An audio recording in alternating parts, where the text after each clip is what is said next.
Welcome back, learners. So today we are discussing acts and policies related to the electricity, and in the last two sessions we have received some questions. Some have been answered and some are unanswered yet.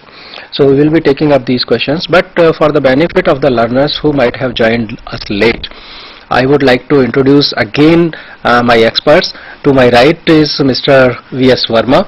He is member planning, Central Electricity Authority. And to the right of Mr. Verma is Mrs. Anjali Chandra. She is Director, Central Electricity Authority. Both the experts have a vast experience in the electricity sector, and in the last two sessions today and yesterday, those who have attended these sessions must have felt that you are benefited a lot by these discussions. Now we come to the questions which were unanswered in the last session. Let me first, I was telling about the availability of the course material or the books in PDF format.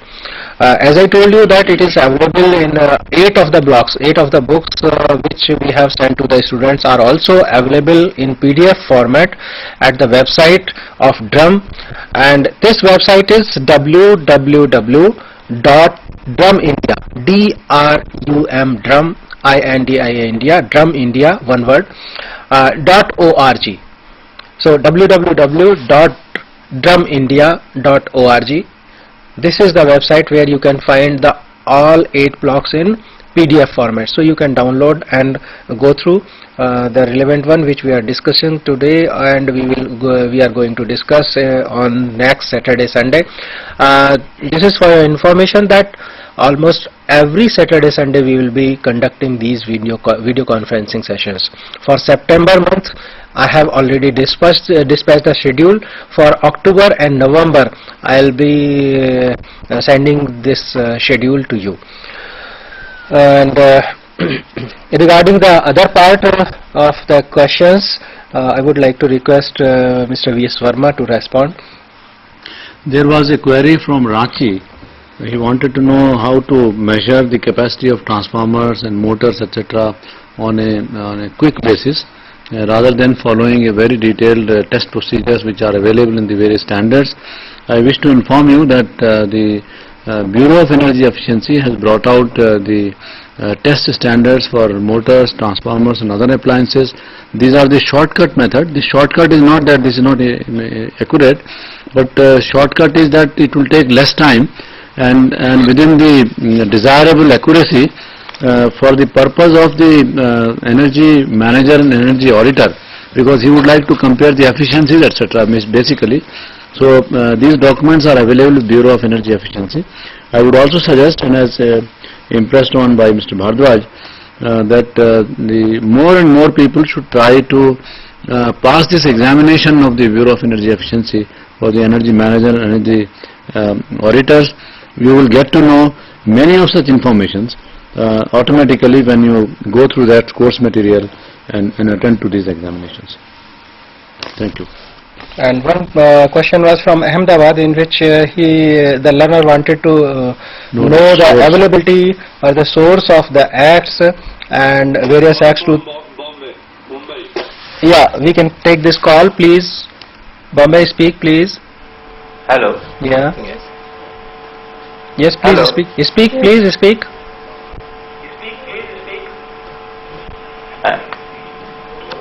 Good afternoon, sir. I'm Mr. Subhash from Mumbai, sir. Yeah, welcome. So as you have already answered regarding the study material, my question was regarding study material as the study center itself is not having any study material. That one set you are sending to the study center, they don't have even that study material, sir. Yeah, of course there is And we are not getting any intimation also regarding when we will be getting, and there is no response from regional center also of Pune, sir. I hope you are getting the facilities at the study center that and study center is, I am thankful that study center is cooperating you in providing you the facility of this video conferencing sessions there. I am thankful to the coordinator there at the study center. Regarding the availability of the course material at study center, the thing was, the fact is that no study center we have activated for this program. We are dealing directly from the IGNOU headquarters, and for registration only we are dependent on the regional centers. But I think I should send this material to all the study centers, and I have taken the note of it, and I will be shortly sending the whole set of study material to the regional centers as well as the study centers. So in the time to come, student can have access at the regional centers and the study centers to the material. Thank you. If you have any query, you can write mail to us, or you can ask the questions through phone also. You are welcome. Regarding the availability or the source of the acts of 2001 and Electricity Act 2000 and 2003 and Conservation Energy Conservation Act, this was the query from Ahmedabad. So I would like to request Mr. Verma to respond to this. These acts are available on the Ministry of Power website and Bureau of Energy Efficiency website, and they can be had from there.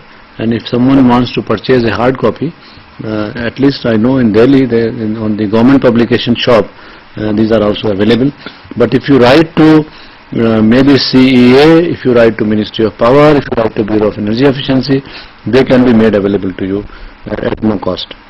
Then I would like to request Mr. Verma that you please tell them the website of CEA. The website of CEA is... And email ID so that they can communicate through mail. Okay.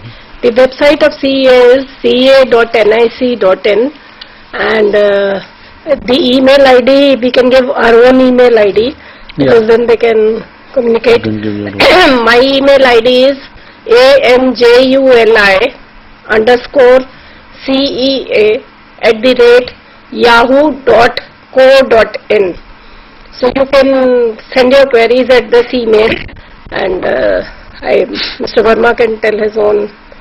Yeah, I will get it. Okay. Okay. So you can send any queries, but the acts and the policies, they can be downloaded from Ministry of Power website, mop.nic.in. So that is quite easy. But when you go to Ministry of Power, there are lots of sections on that, and you can download the act from that website also. So I hope you have noted these website and the email address. I would like to repeat it. The website of the Central Electricity Authority is www.cea.nic.in, and email ID of Mrs. Anjali Chandra is Anjali ANJULI_CEA@yahoo.co.in. So regarding these acts and policies, you can write to Mrs. Anjali Chandra. Otherwise, for general queries, you will write to me only. And if you are not having that email ID, I would like to tell you that you can write regarding the general queries regarding the ACPDM program. You can write to me at ACPDM. That is the name of the program, ACPDM_IGNOU, IGNOU. ACPDM_IGNOU@yahoo.co.in. So at this email ID you can write to me regarding the ACPDM program and other matters. But as Mrs. Chandra told, regarding the acts and policies, you can communicate to her at her email ID. Thank you. Well, we were discussing the Electricity Act 2003, then we discussed the Energy Conservation Act 2001. Now we move on to the policies. The first policy which we are going to discuss is the National Electricity Policy. The objectives of mandating this electricity policy are access to electricity available for all households in next 5 years, availability of power, demand to be fully met by 2012, energy and peaking shortages to be overcome, and spinning reserve of 5% at national level. These were the objectives when we mandated the National Electricity Policy. The purpose, may I Yes, sir. Add to this? The purpose of this policy has to be followed. The concerned organization would follow this policy. For example, if it is said that the electricity for all by 2012, it would mean that someone should estimate the demand of electricity by 2012, also make out a plan. This plan should be implemented. So in line with this policy, the Central Electricity Authority is the organization who has to make the demand forecast, and also as per their demand, the electricity plan is to be made, which we have already made, of course. The National Electricity Plan is already out from CEA, and it incorporates the policy directions and how we would comply with those policy directions. It has been done. In the earlier slide it was mentioned that National Electricity Plan, the working group report, for example, I was the member secretary of that working group, which was set up by the Planning Commission. That working group report has also come. The working group report is the broad guideline and it defines the infrastructure within which we have to set our National Electricity Plan, etc. This has already been done, and you can continue. So we were discussing the objectives of the National Electricity Policy. The other objectives are minimum lifeline consumption of 1 unit per household per day by 2012, per capita availability of electricity over 1,000 units by 2012, which is maybe 655 units today. This has to go up to 1,000 units by 2012. So the policy seeks to address the following issues: rural electrification, generation, transmission, distribution, recovery of cost of services and targeted subsidies, technology development and research and development, competition aimed at consumer benefits, financing power sector programs including private sector participation, energy conservation, environmental issues, training and human resource development, cogeneration and non-conventional energy sources, protection of consumer interest and quality standards. So all these issues have to be addressed by the National Electricity Policy, and this has been, as Mr. Verma told, this policy is already mandated. And the policy emphasizes the following to meet these objectives: adequate transition financing support to aid restructuring of distribution utilities, multi-year tariff framework and structural incentive to minimize risks for utilities and consumers, promote efficiency and rapid reduction of system losses. This multi-year tariff framework will promote efficiency and rapid reduction of system losses. It will also minimize the risk for utilities and consumers. Then recovery of cost of services provided to consumers to make power sector sustainable at reasonable and affordable prices. Not only to recovery of cost from the consumer, but also to make it reasonable and affordable. Then tariff to be decided by regulatory commissions. Necessity of budget provision for cross subsidization. The policy says that should be a budget provision for cross subsidization. The SERC, the State Electricity Regulatory Commissions, shall draw a time-bound program to identify technical and commercial losses separately by ensuring that energy audits are conducted. To this day, we do not know the technical and commercial losses separately. Therefore, we have to conduct energy audits so that we can segregate the technical and commercial losses. The methodology has already been forwarded to all the distribution companies on how to segregate these technical and commercial losses, and they have to follow that. The state electricity regulatory commissions would need to ensure that augmentation and upgradation of distribution network is undertaken by the distribution licensee within a mandated time frame. Can we go back to the Yes. this slide?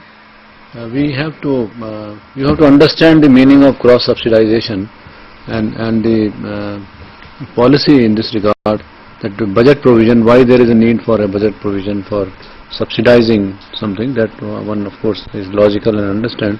But cross subsidization means that to certain consumers we supply electricity at reduced rates, like the domestic consumer is subsidized today, and in the below poverty line also it is subsidized. To farmers are subsidized, and this subsidization electricity is paid by someone else.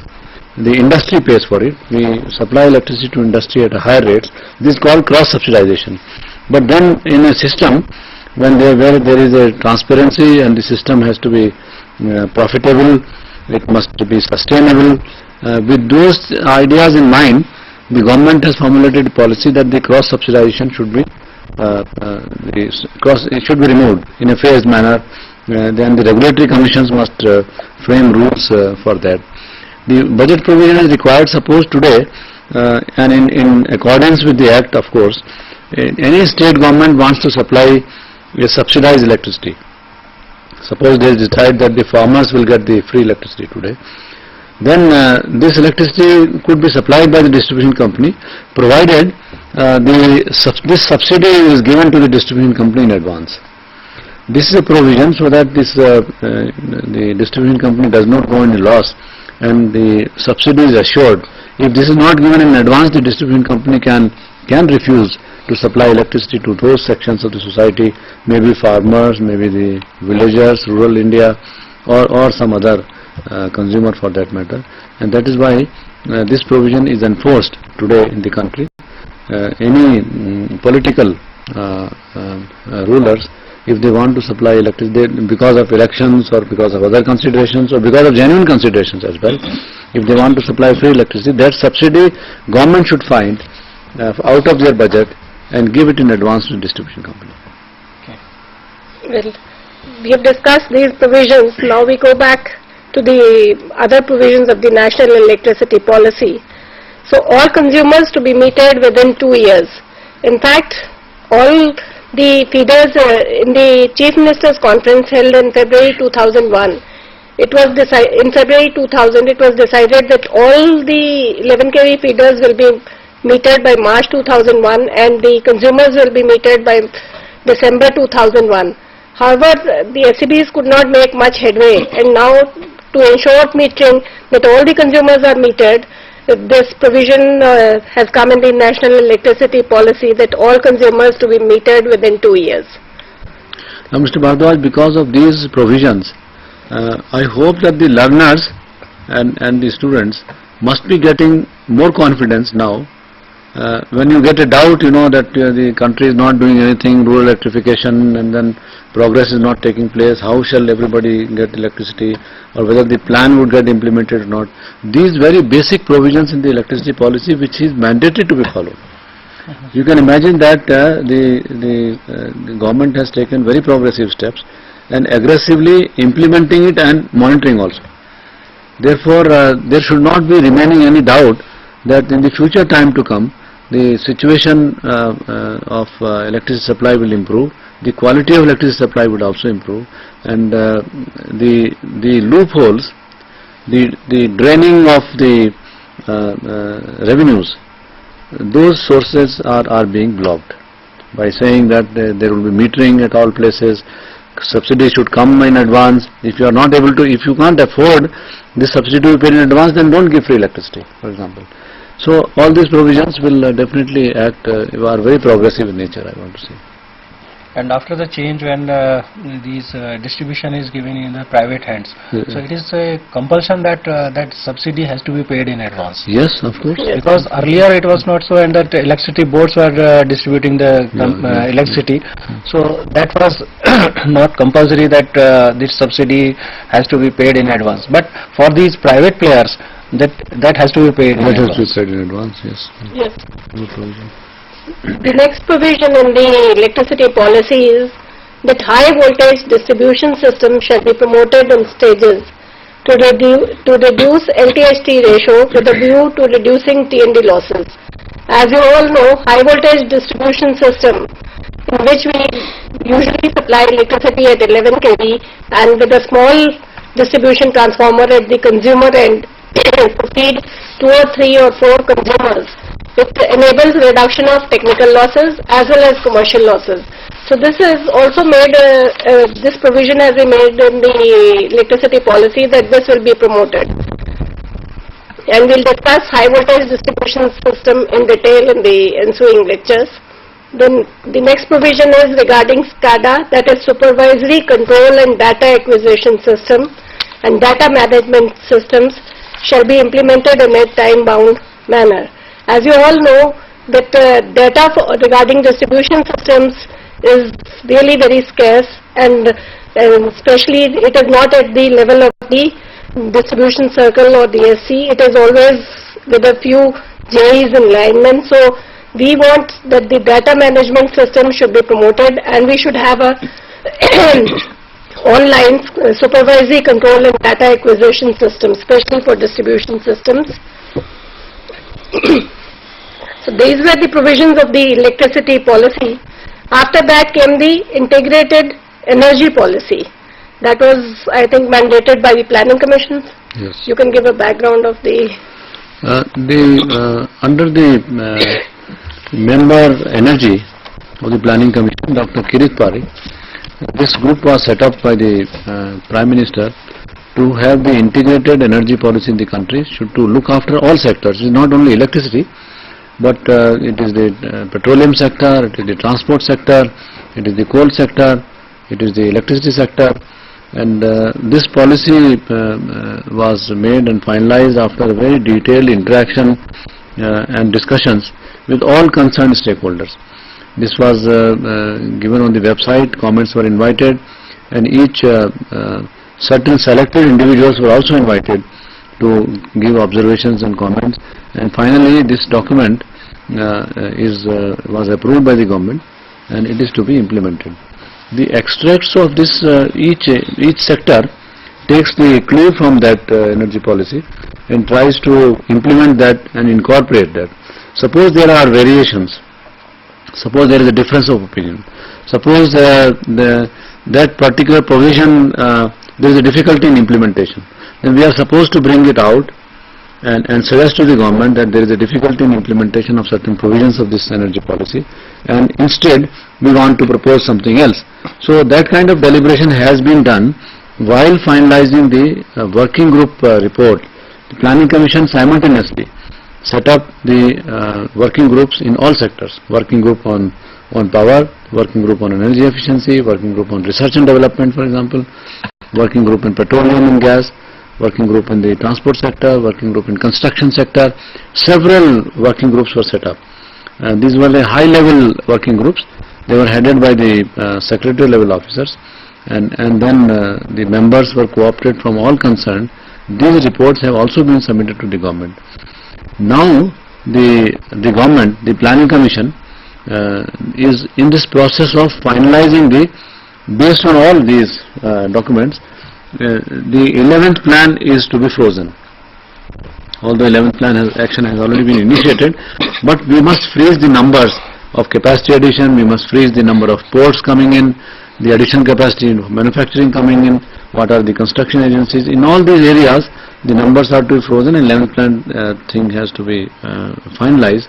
This process is on, and very recently there was a meeting of the full Planning Commission to finalize this, and I hope very soon these numbers would be given out by the government for everybody's consumption.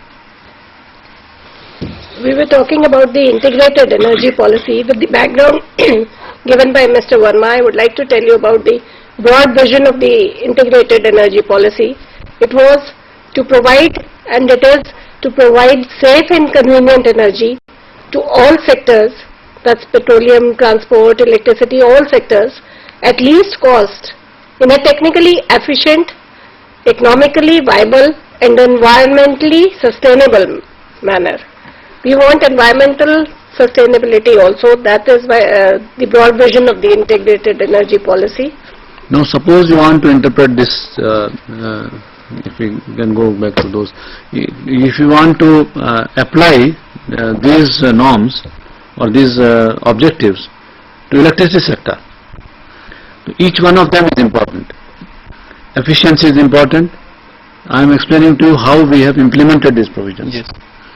Now, there was a direction in this integrated energy policy that the efficiency of thermal power generation must increase in the country by at least 2% to 3%. So we gave direction in turn to the various utilities that the specifications which you make for thermal power generation must incorporate high efficiency specifications. So they came out with supercritical technology, where the efficiency is increasing by 2%. We also gave out a circular from CEA that in case there is a demand for setting up a power station 1000 megawatt at a place, then it should be either 1 unit of 1000 megawatt or not less than 2 units of 500 megawatt. So it means as far as possible we would go in for a larger unit size, and if the unit is of higher size, it must be supercritical technology. So that is how the efficiency is being increased. Then there is an aspect of low cost. For that matter, all of you are aware that the ultra mega power projects policy of the government, setting up of each station of 4000 megawatt capacity, and that too by competitive bidding. It is not by negotiation, it is not placing an order on BHEL or any other organization just like that, or then we struggle for settling of the price. So this was competitive bidding, and all of you are aware that the cost of this power at one of these ultra mega power projects is coming to only 1 rupee and 19 paisa.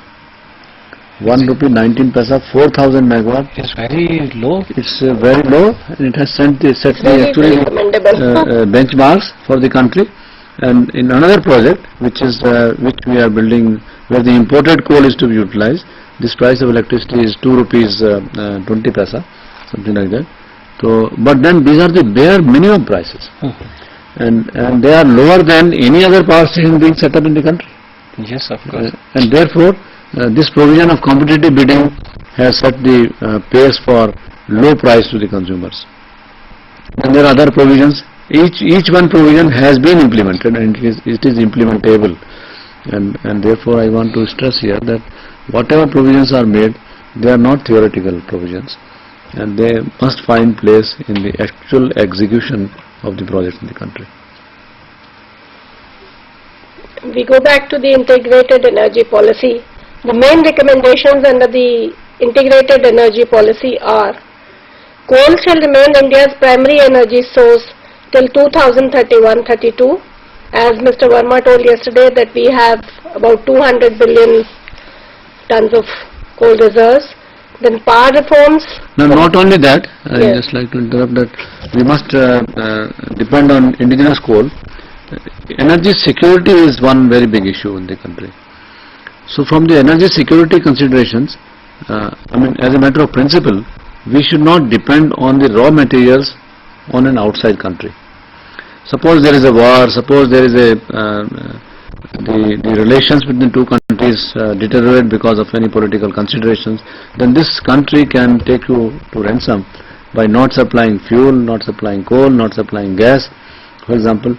So I am not saying that we must not import, but for a major portion of our demand, we must meet by indigenous resources, where we can be sure about it, and no one can create a problem for us. This is one of the reasons that we must depend on till 31-32 on indigenous coal. This is one of the factor. Another factor is that we are actually working on some other technologies like nuclear. I explained to you yesterday that nuclear is our future future source of energy. And therefore we think that the way the pace of research and development is going on in the nuclear area, 3132 is a reasonable target, distant target, by which the nuclear power would be available to this country, and we can slow down our dependence on the coal and other sources. This is another area. Third is that there is a lot of action taking place in the area of the renewable energy source, wind power, biomass, the solar power, etc. So all these considerations have led us to the conclusion that by 31, it is appropriate, by 31-32 we depend on coal. Yeah. Yeah, Delhi to speak please. हाँ, Delhi to से मैं राजघाट से बोला था जी बोलिए. हाँ, ऐसा है, ये जो प्राइवेटाइजेशन हुआ उसके बाद हमारा 88C लॉस कितना रिड्यूस हुआ और आगे इसका क्या क्राइटेरिया है, किस तरह से आप इसको रिड्यूस करने के लिए क्या प्लानिंग है इसकी? Thank you. Well, under the privatization of Delhi, the mandate was to reduce the AT&C losses of Delhi by 17%. And Delhi had 3 distribution companies, the NDPL, the BSES Yamuna and the BSES Rajdhani. So almost all these 3 companies have reduced the losses by 17%. And in future the DERC is to set the target for loss reduction, and which it is most probably doing it. So the loss reduction target is to be set by the Delhi Electricity Regulatory Commission. Thank you. Okay. Go ahead. Well, should Yeah. I continue? Okay, I hope this answers your question. So we move on to the recommendations of the integrated energy policy. As we said, coal shall remain India's primary energy source till 2031-32. Power reforms to focus on control over aggregate technical and commercial losses, that we are already doing and will do in future. Reduce cost of power. As Mr. Verma explained, we are going in for ultra mega power projects where the cost of power is ₹1.19 per unit. Then efficient fuel choices and rationalize fuel prices. I think Mr. Verma can explain this. This is again efficient fuel choices would mean that again efficiency must increase. But then while we plan for the selection of fuel, one has to give attention to so many other aspects like availability of the fuel. Suppose today I know yes, gas is a good fuel, efficient, and it is environment friendly. But we had seen that the gas suppliers had started increasing the price of the gas, and therefore the cost of electricity was going up. We took a decision in the 11th plan that we will not depend on the gas-fired power stations in the country. We will build all our power generating capacity based on either coal or lignite. Lignite is also a type of coal, or we will go in for hydropower and nuclear power, and the rest will depend on the renewable source of energy. Now the effect of this decision which we took was that everyone started asking us that what is your gas demand? We said there is no demand. We don't need gas. And therefore those producers were not able to go ahead with their production plans, because the majority of consumption is either in the power sector or the fertilizer sector. These are the 2 sectors which are responsible for gas consumption. And finally, all of you are aware that government has already set up the price of the gas which is being produced by Reliance as $4.20 per million BTU. This is a good price, I suppose. And if this price is at this price, if the gas is given to the power sector, but the government has set the priority for this. The first priority should be to the existing power stations where the gas is in short supply, and then only the next priority would come to the new power stations. And I will say that we have been successful in adopting that policy, and this helps us 2 ways. You know, it is a 2-pronged attack. One is that we are going ahead on our plan, 78,000 megawatt. Now everyone can say that yes, 78,000 megawatt may not be achieved. There could be some projects which are slipping out. Then we have an alternate projects about 10,000 megawatt which are under construction. They will come to our rescue. the renewable source will come to our rescue. And the third front is this gas-based power station. We have already identified 13,000 megawatt of the gas-based projects. We know where are these to be located. If the gas is available, which is likely to be available now, we can immediately take a decision that okay, we go ahead on these projects, and it takes less time. Yesterday I explained to you that it takes only 24 months, or if it is on the open cycle, only 18 months to build a gas power project, and therefore the power situation is going to definitely improve within the framework of these guidelines given by the energy policies. Okay. The further recommendations are lowering energy intensity of GDP, that is the gross domestic product growth, through higher energy efficiency, so that we use less of energy for the same gross domestic product, augmenting resources by exploration. The present intensity is about 0.7. That it means that if the GDP has to increase by 1, the electricity must increase by 0.7. But then our planning is based on 0.9 to 1.0. Our planning is very conservative. Something can happen. Why we imagine something can happen is that the constituents of the GDP, the service sector plays an important role, IT sector. And IT sector, there is no production as such. So production capacity in the country must increase. Suppose there is something happens and the IT sector is not able to progress, our GDP would come down. And therefore, we are planning to have an elasticity of 1.0 in the 11th plan. It will be 0.8 to 0.9 in the 12th plan, and the next, as we proceed, it will come down to 0.7. So we have a plan that the production in the country must increase, industrial activity must increase, not that only alone IT sector must increase. Yes. From Delhi too. Yes. Yes. Yes, Delhi too, please speak. Sir, I am S.K. Sharma from Rajkot. Yeah. Sir, from objective of NAP, you have said that HVDS shall be promoted to reduce LTHT ratio. What I want to know is, what is the standard LTHT ratio? Well, you know, the LTHT ratio in our country at this moment is around 3. Well, you know, the best thing is that we should have an LT-less system, but it is very difficult to achieve an LT-less system, and we are promoting small distribution transformers which will have a small LT length to feed the consumer. We have 3 or 4 consumers on a single transformer, and at the moment what we are mandating for is LTHT ratio of 1. That is also quite difficult to achieve, and we are trying to mandate that we should come down to LTHT ratio of 1. I hope this answers your question. Go ahead. Okay, anything? Yes, next. Now we are talking about the recommendations of the integrated energy policy.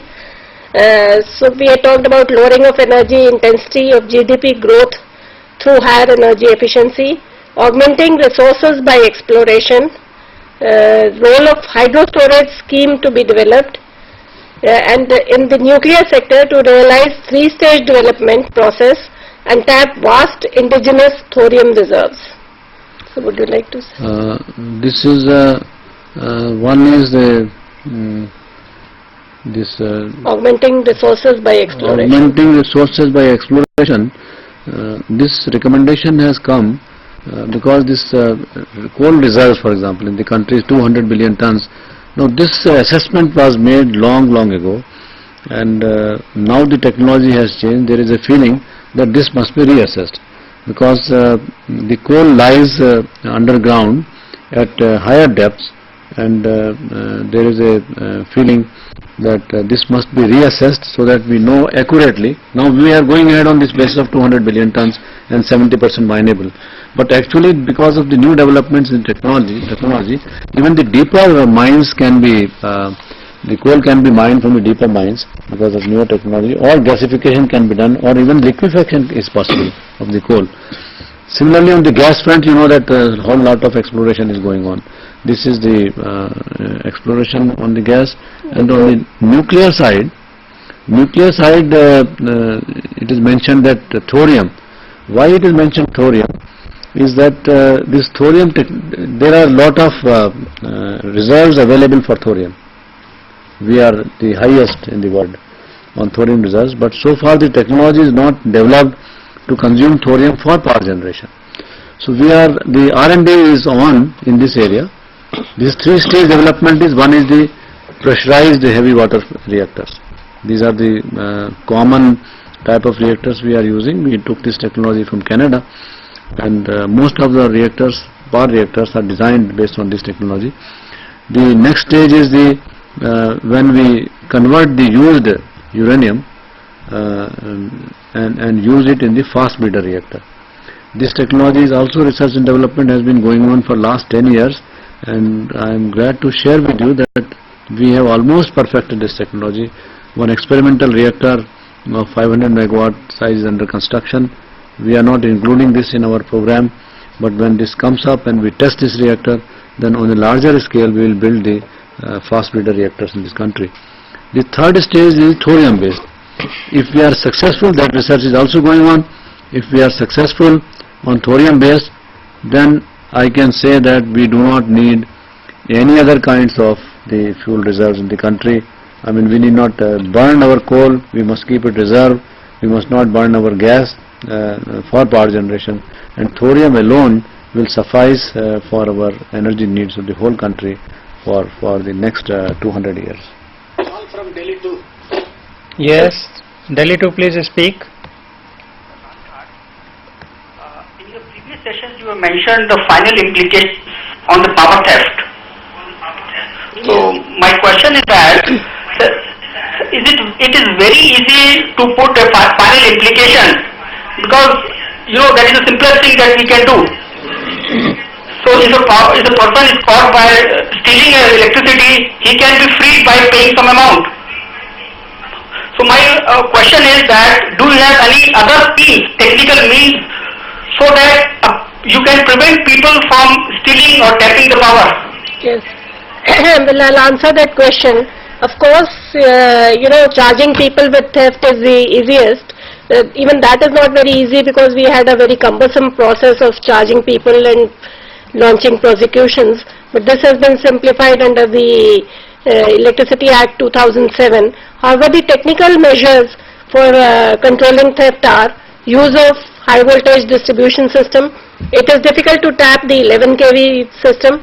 Unless he uses a transformer, he will not tap the 11 kV system, and people are afraid of tapping 11 kV system.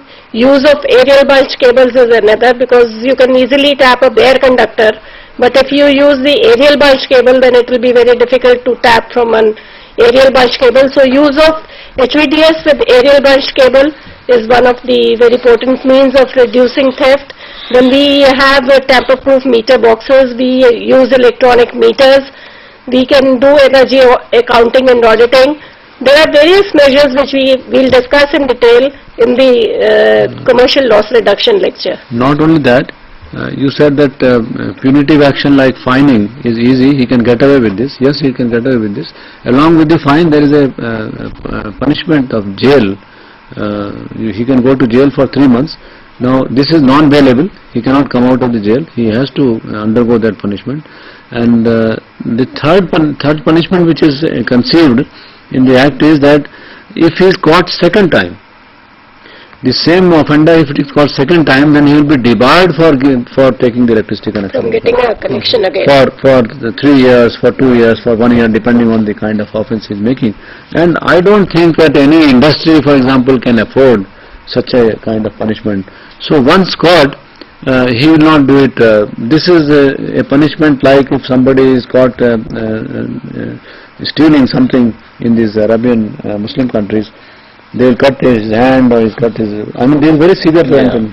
So if you debar him for taking electricity connection for 1 year even, then his industry is lost. Where will he go? It's not possible for him to have this Even for a domestic consumer, Yes. if such type of penalties are there that he will not get connection for the next 3 years, Yeah. it will be very difficult to live in urban area at least. Exactly. So You will have to change the house. or certainly, something like the provisions are really harsh, and these should restrict the people to steal the electricity. So with this much discussion, we close this session at this point, and we will continue the discussions in our next session at 1 o'clock. So thank you.